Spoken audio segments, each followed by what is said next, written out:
Por este momento donde nos tocó llenarnos de la palabra del Señor, y en esta oportunidad vamos a hablar de la novena bienaventuranza que nuestro Señor dejó en el libro de Mateo.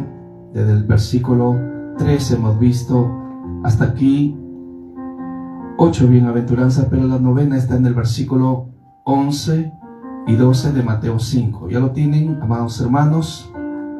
Estamos con la iglesia Pentecostés Juan el Bautista. La iglesia dice: gloria a Dios. Gloria a Dios. Y saludamos a todos los discípulos en el TikTok, en el WhatsApp, en el Facebook, Instagram, en YouTube. Dios les bendiga. Con el siervo Edgar Burgos Cayetano vamos a aprender el día de hoy la novena bienaventuranza. ¿Estamos listos, amados discípulos de Cristo? Vamos a leerlo entonces, un versículo cada uno. Al final lo leemos todos. Dice ahí, lo leemos en el nombre del Señor: bienaventurados sois cuando por mi causa os vituperen y os persigan y digan toda clase de mal contra vosotros, mintiendo. El 12, todos: gozaos y alegraos, porque vuestro galardón es grande en los cielos, porque así persiguieron a los profetas que fueron antes de vosotros. Tome sus asientos glorificando a Cristo, sabiendo que va a comer un pan fresco. Dale un fuerte aplauso al Espíritu Santo. Aleluya, dale, aleluya, para el que merece toda la gloria, toda la adoración y toda la alabanza. Amén. Habíamos hablado de las 8 bienaventuranzas, que creo que usted está repasando también, pero hoy nos vamos a enfocar en la bienaventuranza número 11, que van unido con el versículo 12, ya que tiene que ver con persecución, y donde nos van a vituperar incluso por la causa del Señor. En el versículo 10 lo habíamos examinado, que decía que por causa de la justicia. Es decir, con el versículo 6 va unido estos dos versículos hablando de la justicia. No, antes de Cristo no practicábamos ni nos gustaba hacer lo justo. Ahora en el versículo 11, aquí nos lleva ya que también vamos a ser perseguidos, pero aquí va a haber algo más profundo, más fuerte incluso, que nosotros vamos a tener que experimentar, y algunos dentro del periodo de la gran tribulación. Esto lo vamos a ver por la Escritura. En primer lugar dice: bienaventurados sois cuando por mi causa os vituperen y os persigan. Acuérdense que el versículo 10 y el versículo 6 de este capítulo 5 hablaba de la justicia. Ahí se refiere en su totalidad en cuanto a la justicia, pero aquí en el versículo 11 se refiere a la persona completa, ya completa, no solamente una palabra, sino completa la persona. Por eso dice: bienaventurados sois cuando por mi causa. ¿Quién lo está diciendo? Jesús, por mi causa. Es entonces una persecución que vamos a tener y nos van a vituperar. La palabra vituperar significa criticar, censurar, desaprobar y tratar también con severidad. Y cuando hablamos de que vamos a ser perseguidos por la causa del Señor, esto tiene que ver con algo mayor y más difícil incluso de soportar. Tiene que ver con seguimiento, hostigamiento, acosamiento, de tal manera que algunos incluso lo vamos a encontrar que murieron por la causa de nuestro Señor y Salvador Jesucristo. En primer lugar, el Señor está hablando de lo que iba a pasar desde su tiempo en adelante, cuando por mi causa, es decir, después que Jesús iba a ascender a la gloria, entonces iban a perseguir. ¿A quién le iban a perseguir? A los que siguen la causa de Cristo. Y seguir la causa de Cristo es seguir el Evangelio de Jesucristo. Si usted sigue el Evangelio de Cristo, el Señor también nos está diciendo a nosotros, nos van a vituperar y nos van a perseguir. Por ejemplo, lo vemos en nuestra casa, nada más miremos. ¿Cómo nos tratan en nuestra casa? Por la causa del Señor. ¿Alguien de sus familiares no son cristianos? Si el esposo no es cristiano, imagínese la lucha que va a tener, la batalla que va a tener. Si los hijos no son cristianos o los padres no son cristianos, ¿qué va a pasar? Va a haber conflictos, va a haber discusiones, va a haber pleitos. Porque el Señor dijo dentro de ello que por su causa también hay una espada. Si usted está dispuesto a sufrir por la causa de Cristo, bienvenido sea a la familia de Cristo. Jesús habló algo en referencia a ello. Vamos a Mateo capítulo 10. Ahí nada más avance 5 versículos más. Y en el versículo 34 hasta el 39. Estamos hablando que vamos a ser perseguidos ya en conjunto por la causa del Señor. Sí, Mateo 10:34 en adelante hasta el 39, dice ahí: no penséis que he venido para traer paz a la tierra. ¿Cómo no es el príncipe de paz? ¿Y cómo dice que no trajo paz? Simplemente hay que entender la escritura. Luego lo va a entender por qué. No he venido para traer paz, sino espada. ¿Por qué?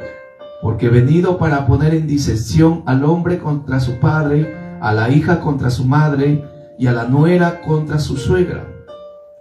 Y los enemigos del hombre serán los de su casa. ¿Quiénes son los enemigos del hombre? Los de la casa. ¿Por qué? Porque usted ahora tiene a Cristo en su vida. Y Cristo es paz.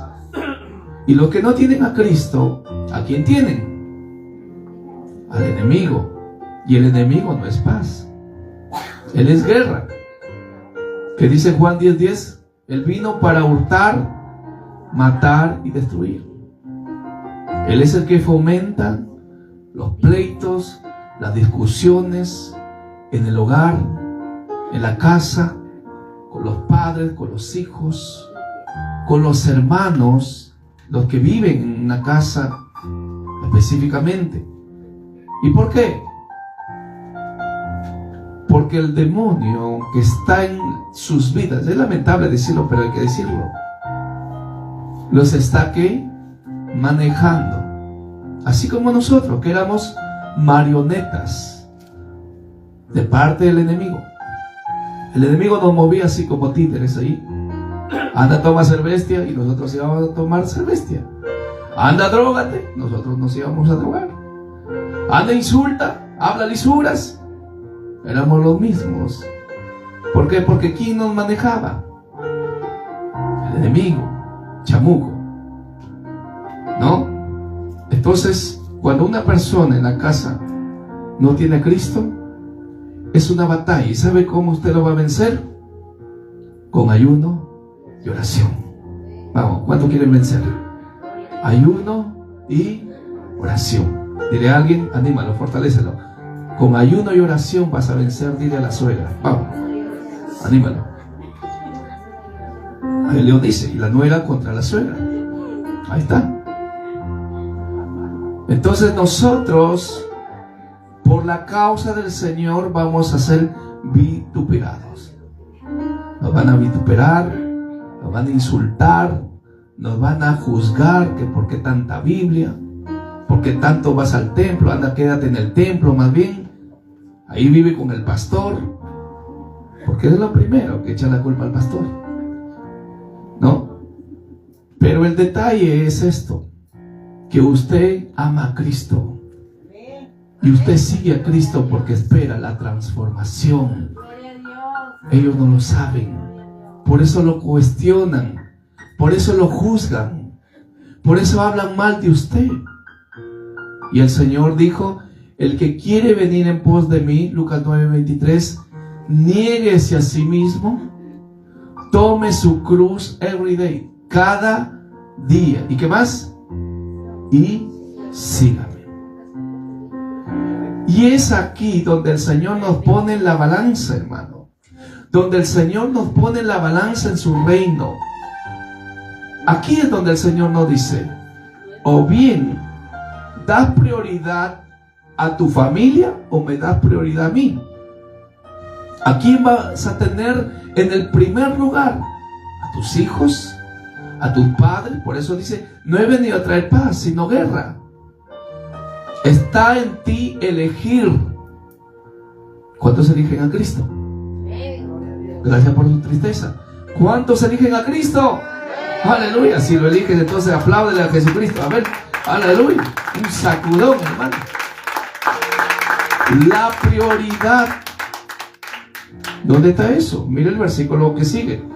Después del 36 dice: y los enemigos del hombre serán los de su casa. 37 ahora dice: el que ama padre o madre más que a mí, no es digno de mí. El que ama a hijo o a hija más que a mí, no es digno de mí. Hasta ahí quédese un momento. Si usted dice: no, pero el domingo yo tengo que hacer cosas, siervo, tengo que estar con los hijos, tengo que estar con los nietos, tengo que velar con los familiares, porque me llegó visita. Pero si le llega visita, son visitas. Hermano, me has venido a visitar, gracias. Hoy vamos allá al templo.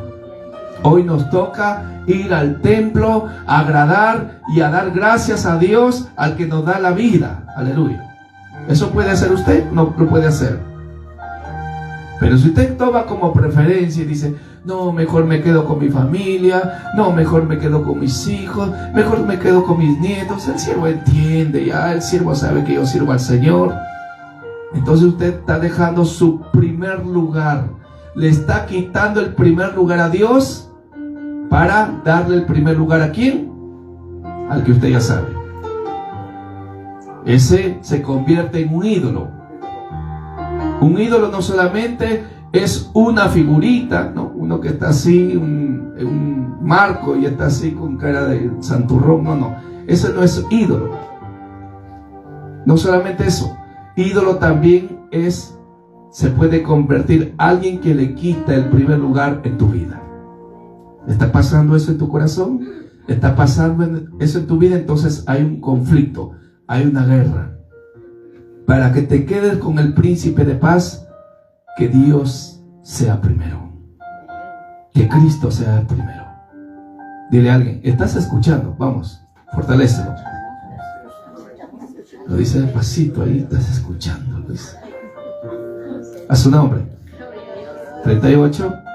Y el que no toma su cruz y sigue en pos de mí, no es digno de mí. Es decir, el que no sufre por mi causa. ¿Cuánto quieren sufrir por la causa del Señor? ¿Cuánto quieren sufrir por la causa del Señor? Vamos a sufrir.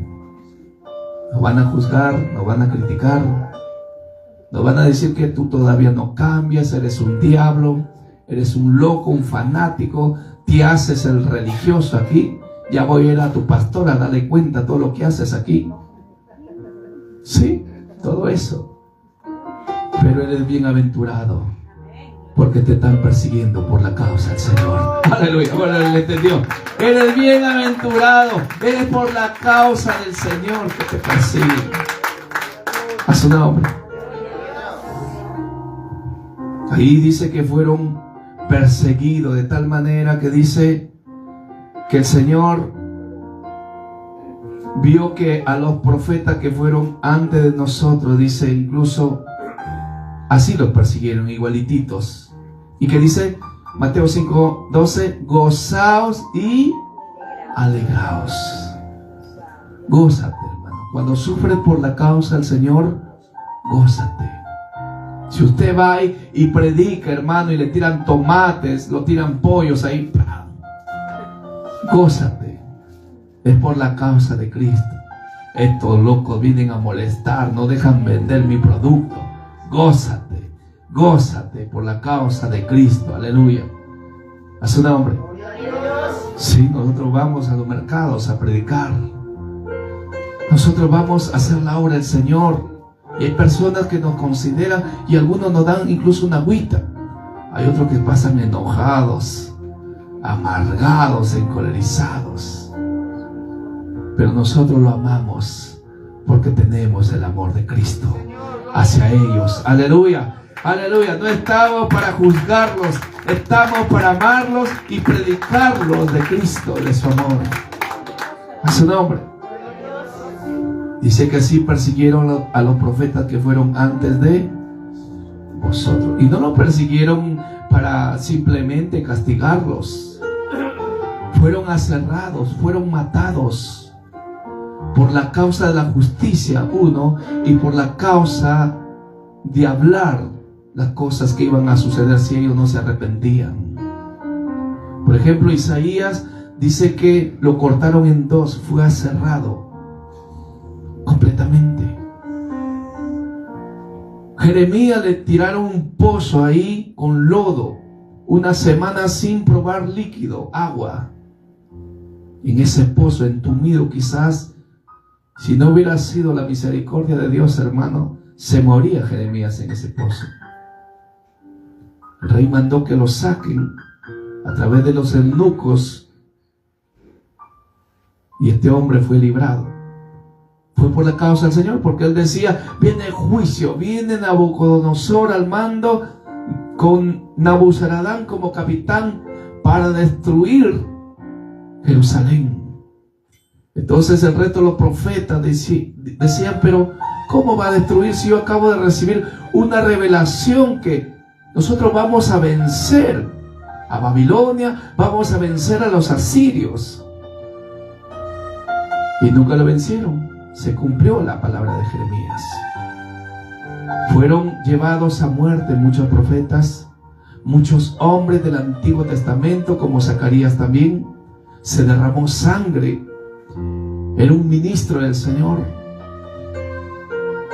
Y en el Nuevo Testamento, después de Jesucristo, aquí vemos algunos, por ejemplo, miremos Hechos capítulo 7, porque el Señor dijo, así como persiguieron a los profetas que fueron antes de vosotros, así también los van a perseguir a ustedes. Igualitito.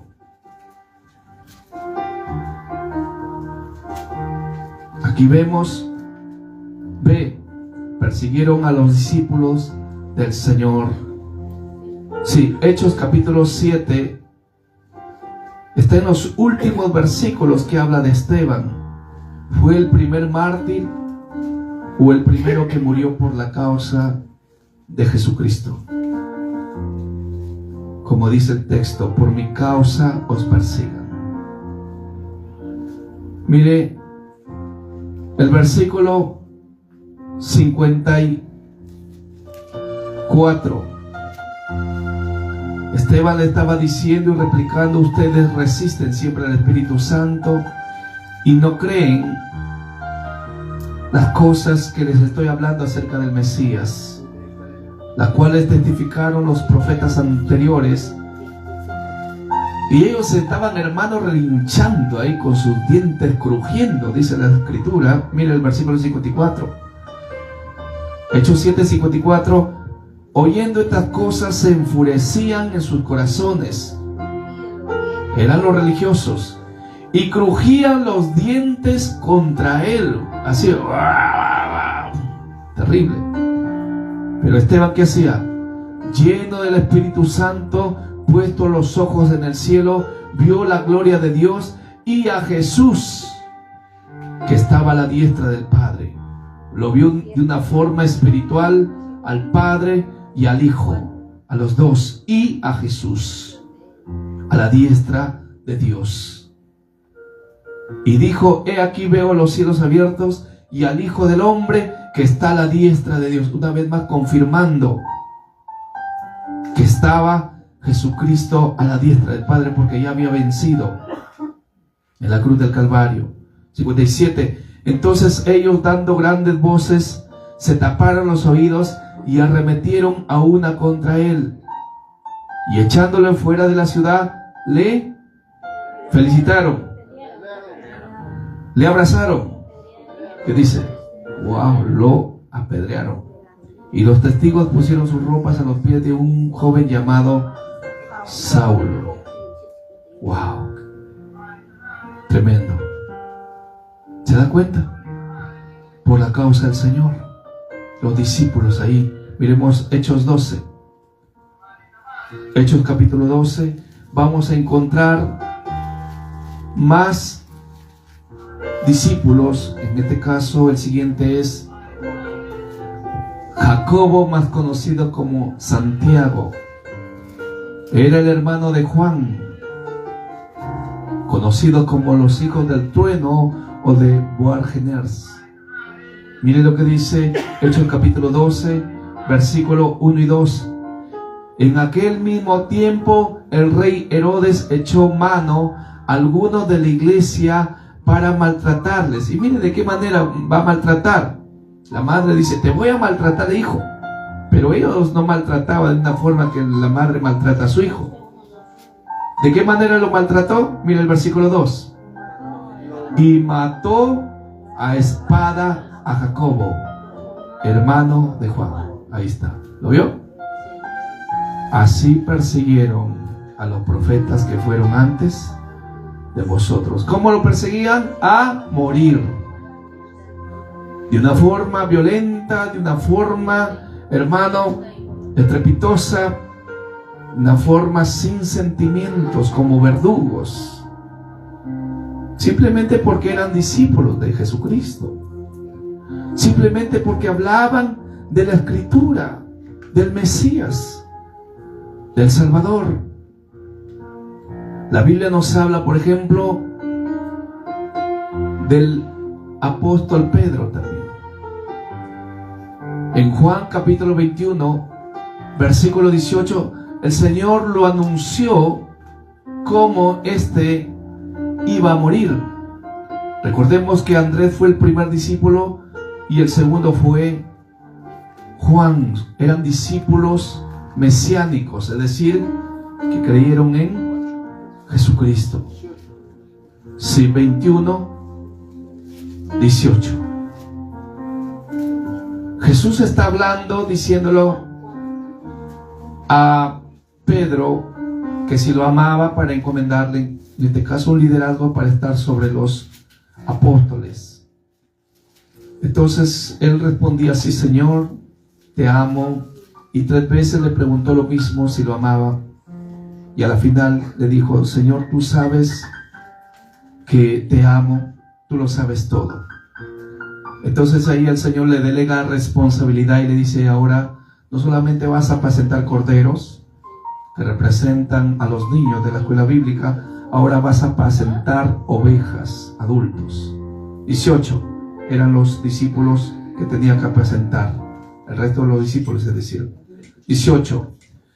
Le dice: de cierto te digo, cuando eras más joven te ceñías e ibas a donde querías, mas cuando ya seas, ¿qué? Viejo o adulto, más mayor espiritualmente hablando también, extenderás tus manos y te ceñirá otro y te llevará a donde no quieras ir. Esto hablaba del emperador Nerón, de lo que hizo Nerón. ¿Y de qué hablaba? Vea el versículo 19. Esto dijo, dando a entender con qué muerte había de glorificar a Dios. Ya, y dicho esto, añadió: sígueme.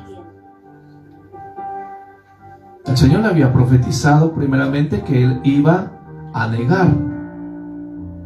Y que le dijo: Pedro, no, aunque todos se vayan y me dejen y vea la muerte, incluso parafraseando, yo no te voy a dejar. Pero fue el primerito en negarlo al Señor. Y aquí el Señor le está diciendo, dando a entender que con qué muerte había de glorificar a Dios. Cuando le dice, y te llevará otro a donde no quieras ir. ¿Y a dónde le iba a llevar? A la muerte. ¿Quién fue? Nerón. Del año 68 aproximadamente, el emperador romano Nerón arresta a Pedro para crucificarlo. Y él dice, yo no soy digno de morir como mi maestro. Y lo crucificaron cabeza abajo. Y así terminó el discípulo Pedro. Vemos también a Andrés.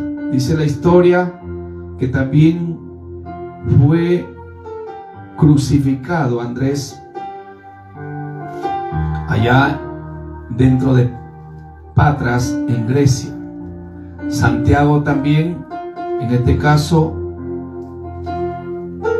que era Jacobo, hijo de Alfeo, decapitado con una espada también en el tiempo del rey Agripa. Felipe se dice que también fue ahorcado y otros presumen que fue crucificado en Egipto. Bartolomé dice que fue despellejado vivo y luego lo decapitaron. ¿Sabe qué es despellejar? Es donde le sacan el cuerito ahí, el pellejo de la parte externa, hermano, y luego lo llevaron a la guillotina. Lo mataron. Tomás murió atravesado con una lanza mientras dice que estaba predicando en la India. Mateo se presume que también fue alanceado y apedreado a la vez. Otros dicen que fue decapitado. Aquí vemos también Judas. Tadeo murió a filo de espada. Y Santiago el menor murió a golpes, arrojado desde un muro y luego con un mazo lo terminaron de matar. Simón el celote dice que fue cortado por la mitad, aserrado totalmente por la causa del Señor. Matías, el que reemplazó ahí en Hechos capítulo 1, ¿no? Ahí encontramos en cuanto a la elección de uno más, ya que Judas no estaba, Judas el Iscariote, dice que también fue apedreado. Y con todo eso no se quedaron tranquilos. Luego lo cortaron la cabeza. Mire, estaba apedreado, pero lo cortaron la cabeza luego. Y Judas el Iscariote, ya usted sabe cómo murió. Él mismo murió por haber traicionado al Señor. El único que murió sin de esa manera, es decir, de una manera estrepitosa, tan horrible, ¿quién fue? Juan.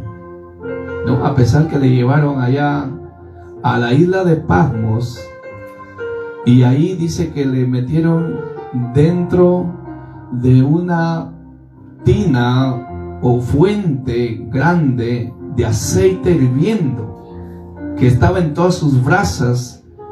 Y cuando Juan entra, antes de ser llevado a la isla de Patmos, él como si hubiera entrado a un jacuzzi, hermano.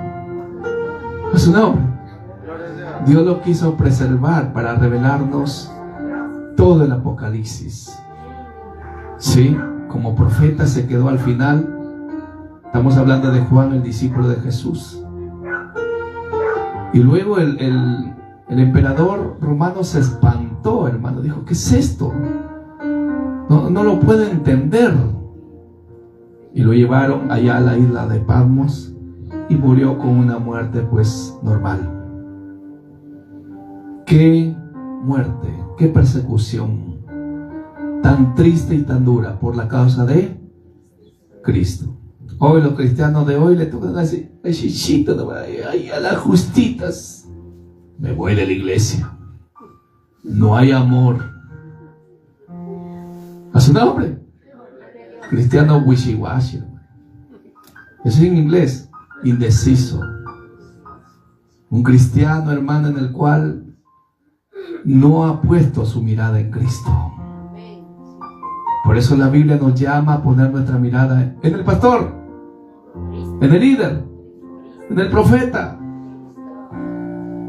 Dile a alguien: no voy a poner mi mirada en ti. Vamos, fortalécelo. ¿En quién tiene que estar nuestra mirada? Hebreo 12:2, apréndalo. Hebreo 12:2.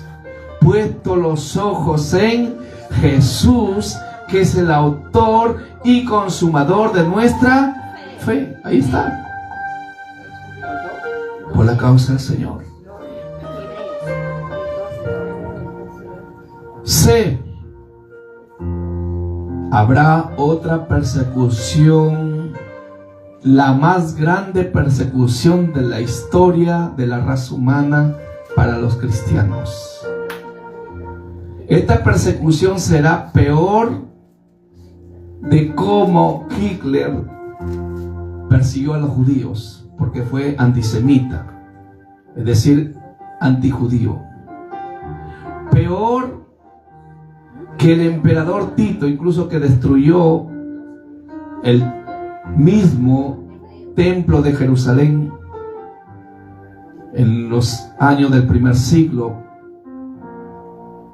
Peor, este gobernador mundial, la Biblia lo llama como el anticristo. Él perseguirá de una forma terrible a los cristianos. Mire, incluso peor que cómo persiguieron a los cristianos en la llamada Santa Inquisición. Los métodos de tortura, usted averigüe eso. ¿Qué es eso de Santa Inquisición? Averigüe. ¿A qué se refiere? Le aplicaban métodos de torturas a pausas, casi como lo que hacía Hitler allá en Alemania, de cómo los mataba a los judíos en cámara de gas. Les introducía a las mujeres en un cuarto totalmente, en este caso sellado, y soltaba el gas y los mataba a ahogo. Terrible. Los cortaban sus manos, los mutilaban sus brazos, hacían cosas tan tristes que usaban todo tipo de arma. Con cuchillo lo abrían en el estómago y hacían, hermanos, escarnio de la iglesia de Jesucristo. Pero este anticristo va a ser 7 veces peor que ellos. Va a perseguir de una manera tan estrepitosa que no habrá hombre que pueda vencerlo.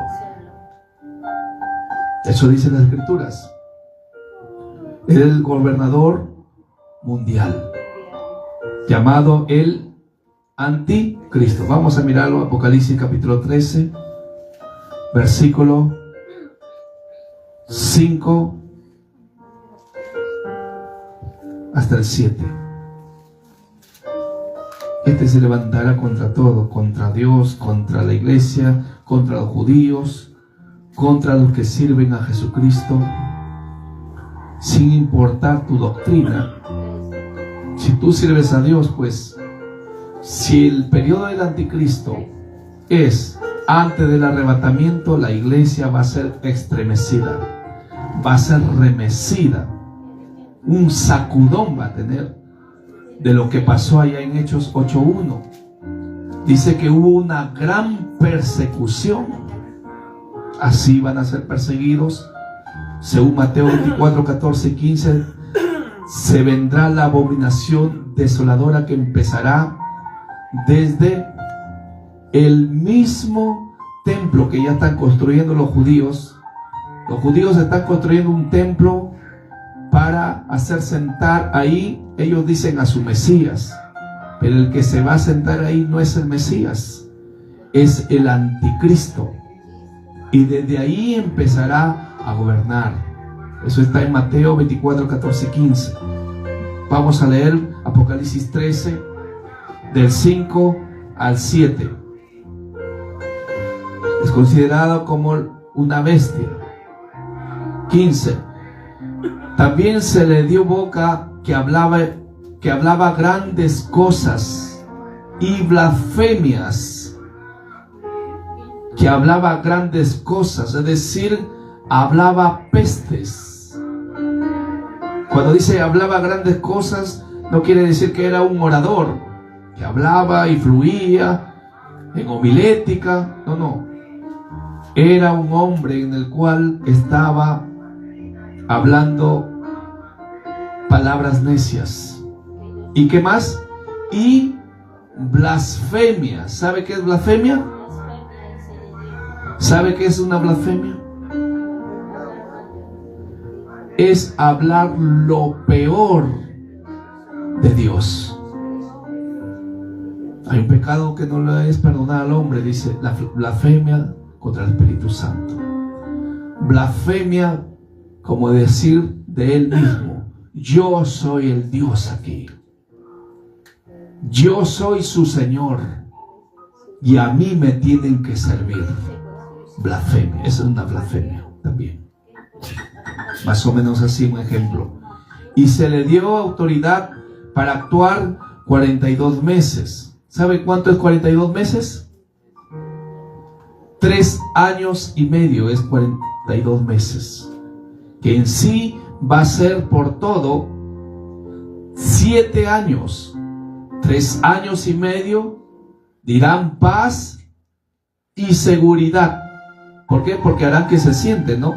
El anticristo lo harán que se siente en el templo y dirán: este sí creó la paz, trajo el nuevo orden de paz, la paz mundial, que en el cual habrá una sola religión, una sola moneda y un solo gobernante, el anticristo.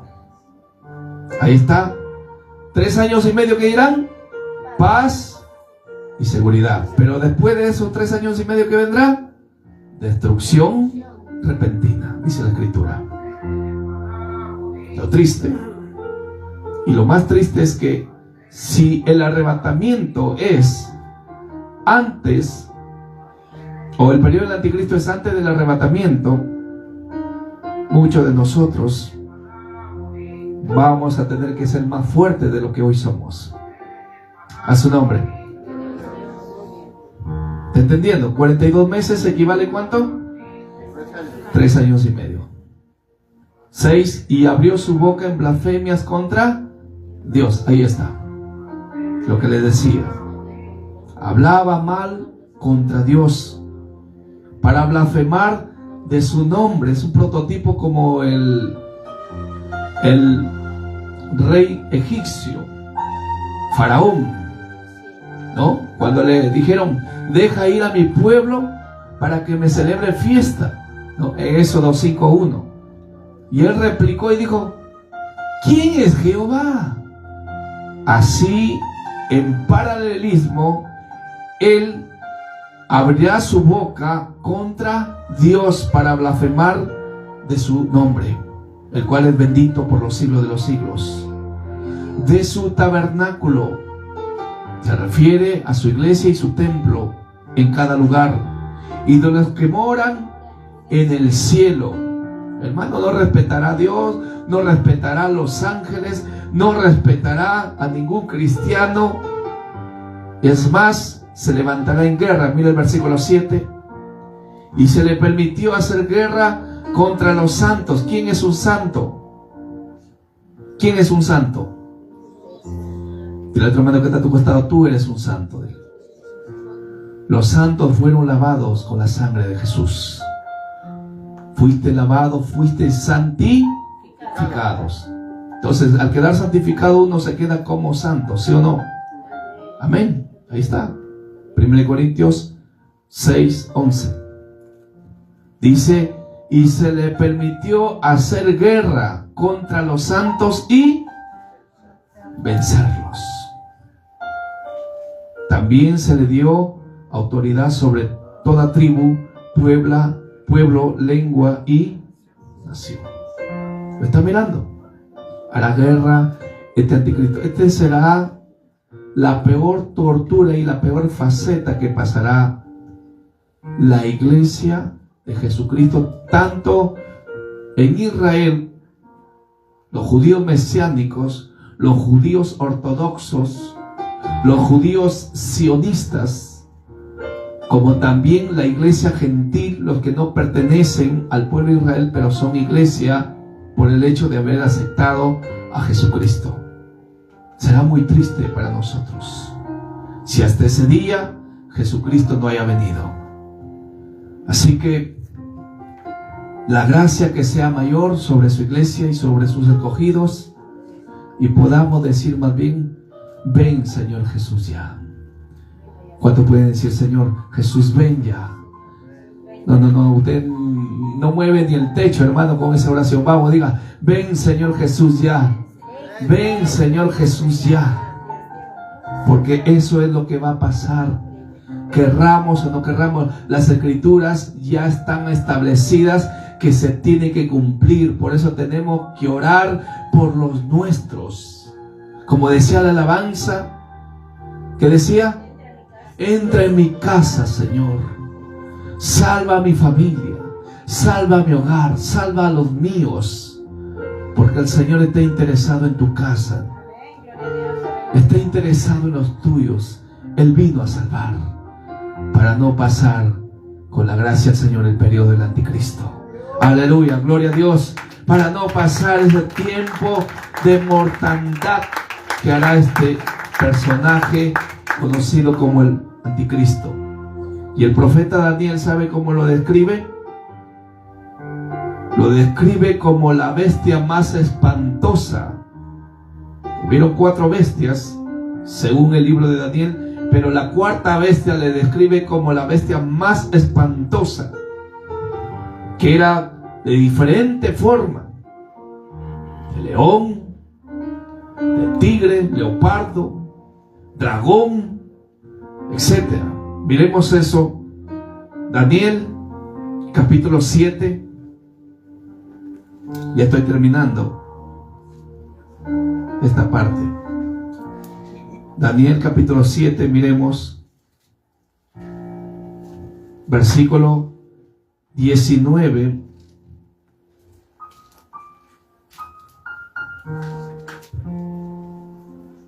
hasta el 21. Aquí se le conoce también como el cuerno pequeño, se le conoce como el hombre de pecado, también como el hijo de perdición al anticristo. En Apocalipsis ya veíamos que se le ve como la bestia. Miremos versículo 19 de Daniel 7, dice: entonces tuve deseo de saber la verdad acerca de la 4ª bestia. Ya eso lo examina en su casa, del capítulo 3. Busca las bestias ahí. Acerca de la 4ª bestia, que era tan diferente de todas las otras, espantosa en gran manera, que tenía dientes de hierro y uñas de bronce, que devoraba y desmenuzaba. Esa es tipología, nada más lo que será el anticristo. Y las obras hollaba con sus pies. Mire lo que va a causar, hermano.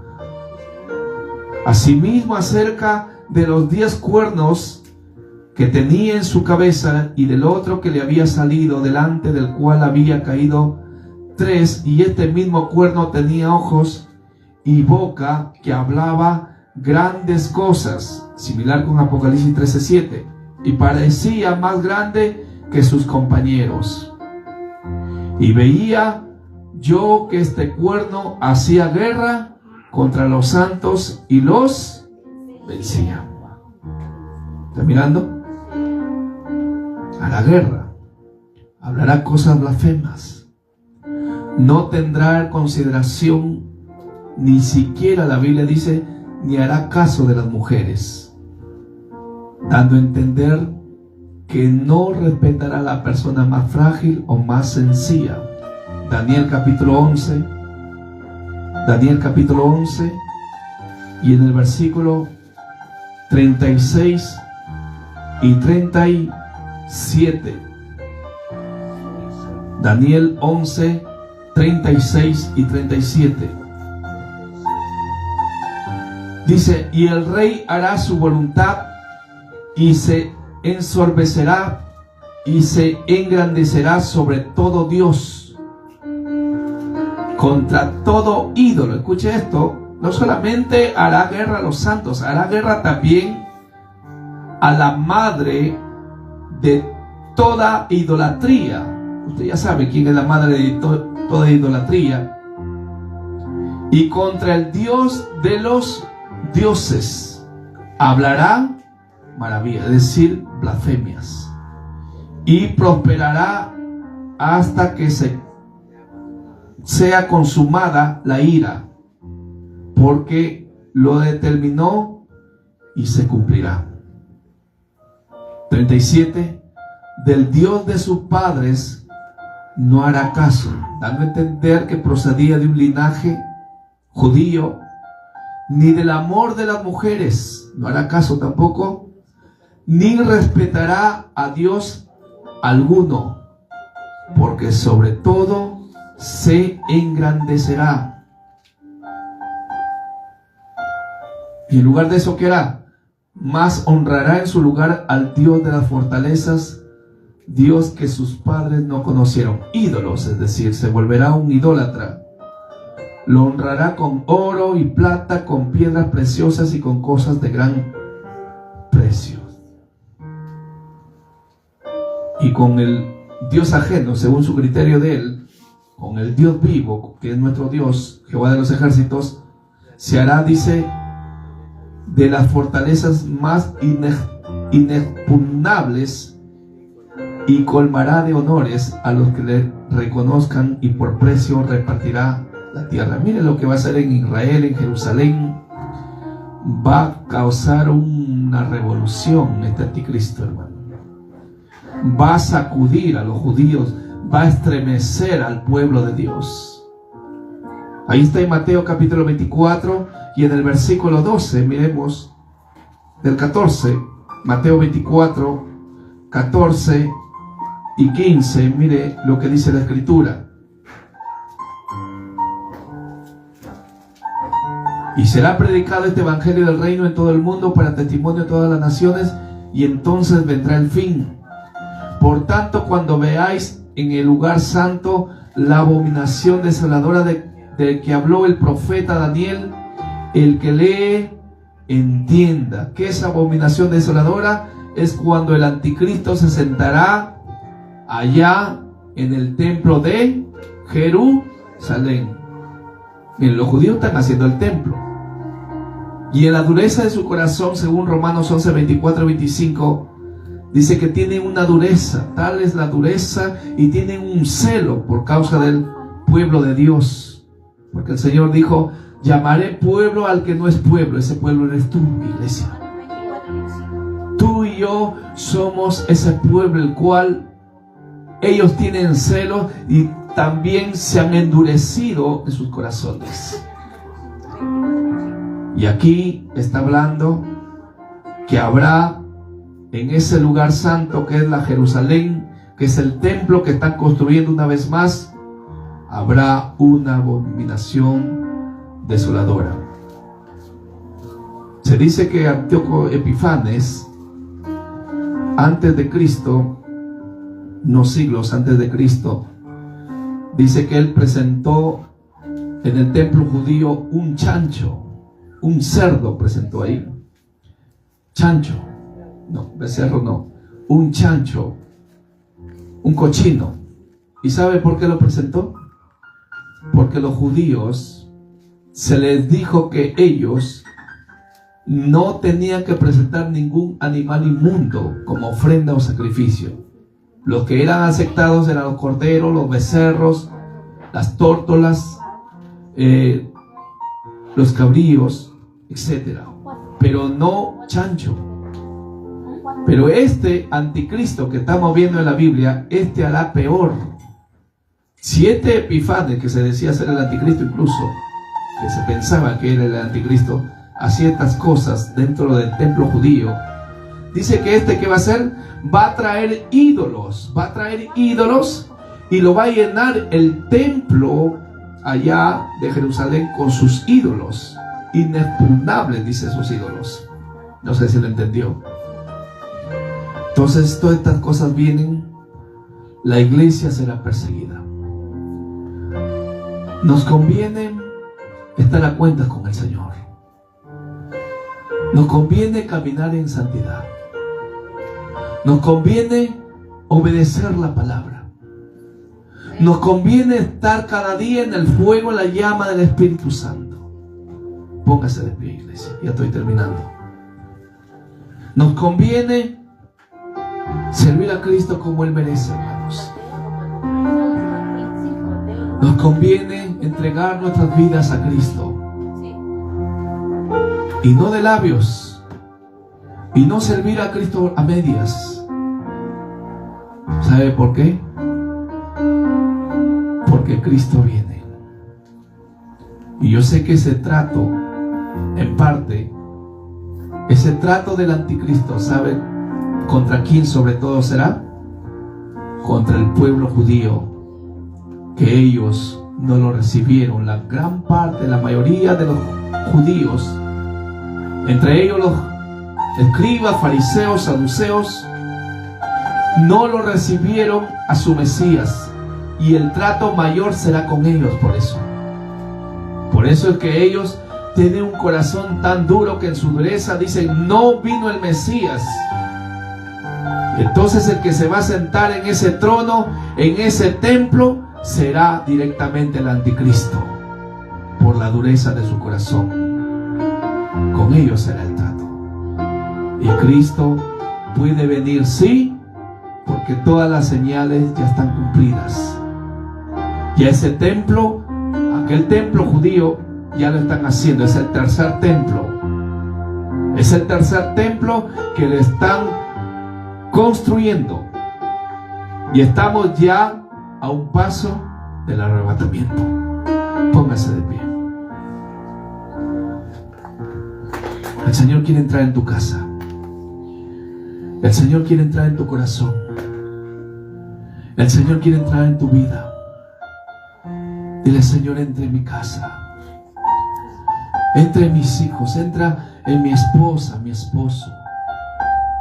Entra en mis hermanos. En mi familia de cerca o lejana. En mis hermanos que están en otra nación. Entra, Señor. Porque yo quiero estar contigo. Yo quiero, Señor, encontrarme contigo en las nubes. En el nombre de Jesús. Padre celestial, gracias por tu palabra, Señor, que nos haces meditar, nos haces entender, nos haces comprender que verdaderamente vendrá este periodo de persecución.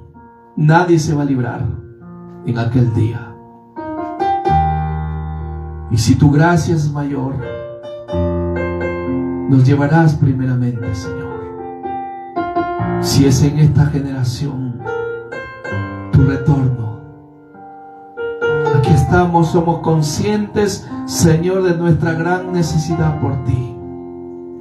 Somos conscientes que por tu causa vamos a padecer. Lo que hemos padecido no es nada lo que podemos padecer, Señor.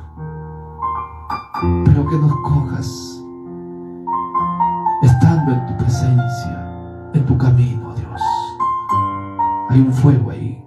Levante su mano al cielo. Levante su mano al cielo y dígale: Señor, derrama de tu espíritu sobre mi vida. Si usted siente que está frío, dígale: Señor, quita toda frialdad de mi ser.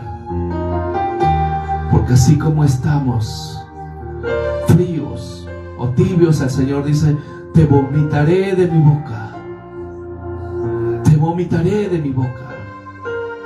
Si usted lleva odio, lleva rencor a su hermano, a su familia, a su hija, a sus padres, el Señor dice: te vomitaré de mi boca porque estás fría, estás frío.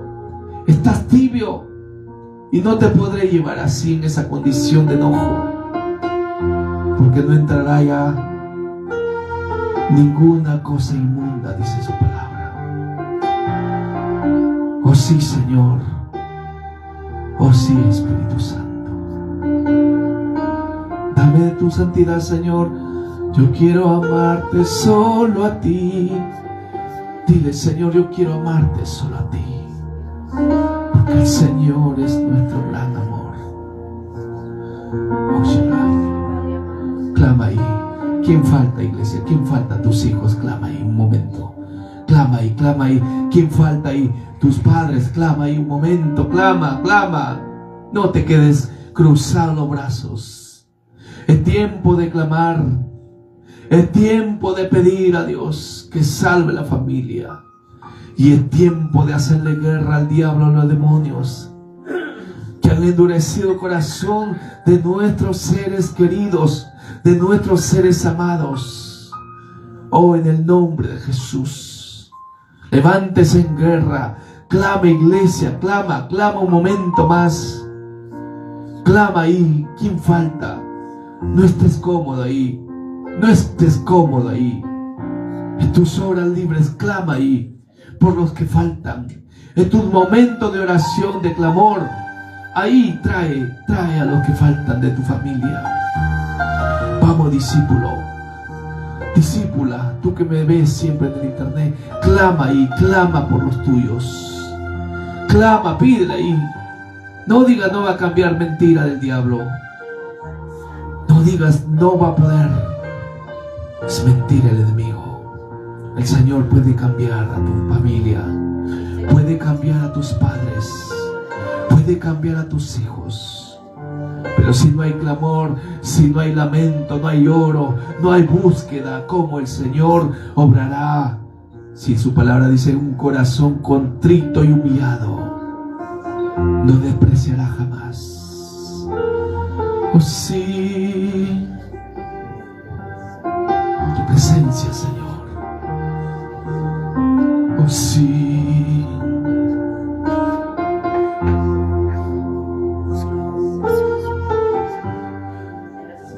El Señor está ahí. Clámalo con tu corazón. Profetiza.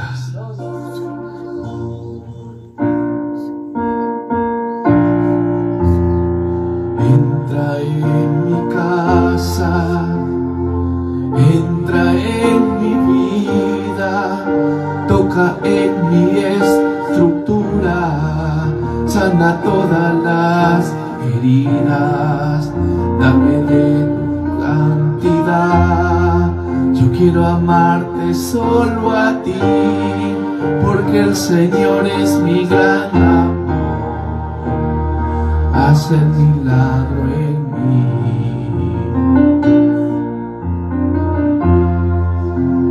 Haz el milagro en mí.